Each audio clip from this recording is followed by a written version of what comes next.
In this video, I want to show you two important After Effects tools. The first one is Zoom tool. Its shortcut is Z on the keyboard. With this tool, whenever you click on the screen, it zooms in on that part. And the more you click, the bigger your image becomes. When you hold down Alt key on the keyboard, the zoom icon becomes negative.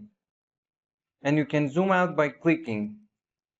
There is an easy way to zoom in and zoom out, and that is using the keyboard keys. By using the Ctrl+ keys on the keyboard, you can zoom in, and by using the Ctrl- on the keyboard, you can zoom out. Let me show you from here.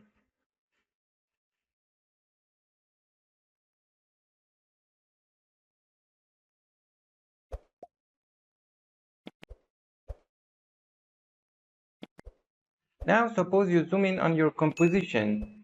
The second tool is the hand tool. The shortcut for this tool is H key on the keyboard.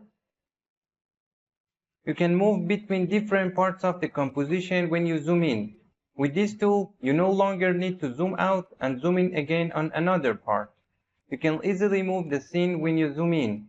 If any other tool is selected, holding the space on the keyboard will activate the hand tool. And by releasing space, the previous tool will be selected again. For example, suppose you select the brush tool and you want to draw a shape in After Effects. We want to do this above the logo. Hold the space key, move the scene, and release space. Now if you pay attention to the toolbar, the brush tool will be selected again, and you can continue working.